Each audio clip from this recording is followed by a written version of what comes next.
Well, I'm going to start off with Hunter Renfro, and this player is going to be a top 20 fantasy receiver this season. I love everything about this Raiders offense, even Derek Carr. That's right. I said what I said. Derek Carr is a good quarterback, and I know a lot will be made of the fact that Hunter Renfro was second in the NFL in air yards per target, like on the low end. But that works into the game of Derek Carr. And now they brought in Henry Ruggs, and I love this player. But that's going to be a guy who will be stretching the field, which means a lot of opportunities for Hunter Renfro. He is going to be racking up the points, especially in PPR leagues. I am all about it. You know what? I said what I said. Hunter Renfro, top 20.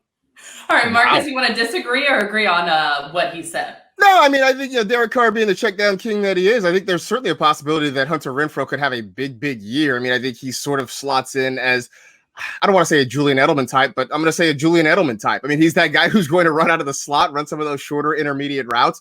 And Derek Carr, not known for chucking the ball deep downfield, probably will end up throwing to Renfro a lot, which is probably bad news if you're banking on Darren Waller having a repeat season. All right, Marcus, do you have any spicy said what I said takes that you want to hit us with?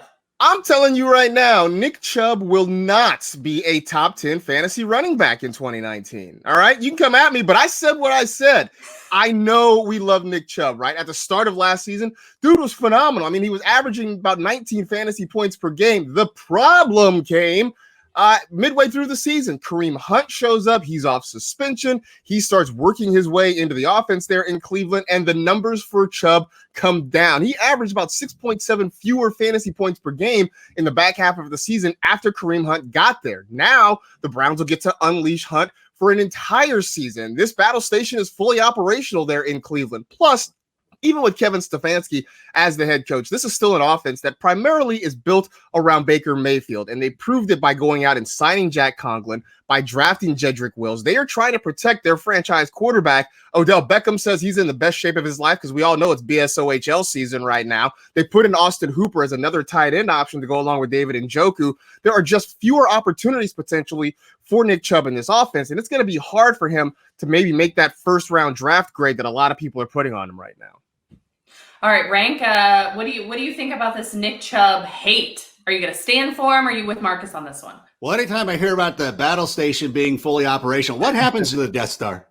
Well, I mean, that could happen in Cleveland, too. It blows up. Right. It absolutely blows up. But the thing is, the only player that I would want fantasy-wise in Cleveland this season, Baker Mayfield, who will probably end up being a top 5 quarterback, which is great, because everybody's not going to want to draft him based on what happened last year. And it's like one of those things where if you go out and you have a bad experience somewhere, then you don't want to return. You go out there, you go to a place, you go to a restaurant, they get your order wrong. You're like, I'm never coming here again. You know, you go full Karen or whatever you're going to do.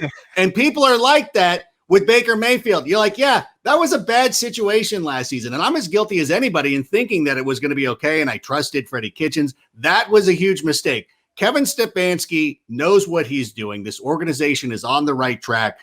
Baker Mayfield is the guy that you should be targeting. Maybe Jarvis Landry because of the PPR value, but for sure, the running backs, avoid them. Absolutely. But it is also important to note that if we look at strength of schedule, the Browns have the 4th easiest strength of schedule. So that could be another good case for Baker Mayfield. But Rank, I want to go back to you because I heard you got a little hate for the Miami Dolphins. I have no hate for the Miami Dolphins. I love what they're doing. It's a matter of fact, if you're going to be one of those people like me who avoids a running back typically in the 1st or 2nd round, maybe even the 3rd round, a guy that you can cash in on this season is Matt Breda. And I said what I said. I love Matt Breda this season. They made some change at the offensive coordinator position. Chad O'Shea is out. He tried to run an offense that was too complicated. He goes down to Miami and he's like, we're going to run this offense with all this complex terminology, which is great when Tom Brady is in his 17th year with the team. But when you have all these new players and outside of Ryan Fitzpatrick, there is nobody over the age of 30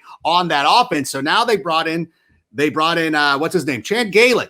And so Chan Gailey was retired, but when he was the offensive coordinator who was running the offenses for Buffalo, for the Jets, he didn't have a top 5 offense, but what they were really good at was running the football. And during his tenure with the Jets and with the Bills, their teams averaged 120-ish yards per game, which is what I'm expecting out of this team. And my guy, Jordan Howard, who I love, is also in the mix there too. I like both of them, and I don't want to be the guy who has to point this out. It's like when you have a friend who you love and you're like, yeah, but at the same time, you don't catch the football that well.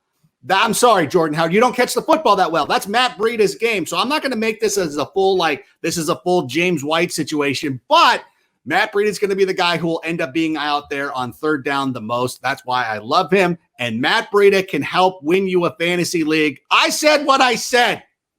I love this. We need to get this on a shirt with all of your faces. I said what I said. Marcus, you got any other takes for us? Well, yeah, I'm going to stick up for Jordan Howard here because Rank's out here handing out backhanded compliments to guys that he claims to be the whole thing has been backhanded compliments.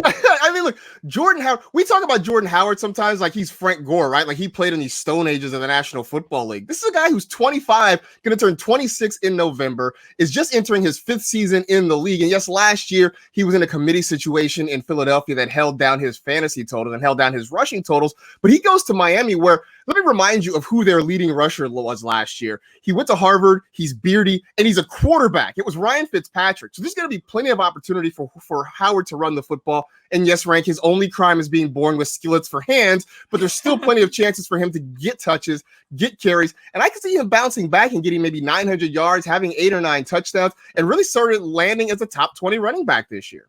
Listen, there is no bigger fan of Jordan Howard than me. Do you want me to go back into the closet? Get the Jordan Howard jersey out. But listen, the thing is, I love him. I think he is going to be a good football player. But when it comes to fantasy, and if I have to pick one of these guys, I just want the guy who's going to factor into the passing game a little bit more. I think Jordan Howard's going to be great. But Matt Breida can also run the football. I don't want to get that twisted. He is also capable of toting the rock. So I give him a slightly. Listen, it's like when I have to talk to my kids. I love both of them. But my daughter's just better. And it's like, it's not that I don't like my son as much, but it's just like, I have to make, you just have to pick who's better. I'm sorry. I love my boy, both Jordan Howard and my boy Wedge. But listen, there's somebody who's ahead of you on the depth chart, and I can't control that.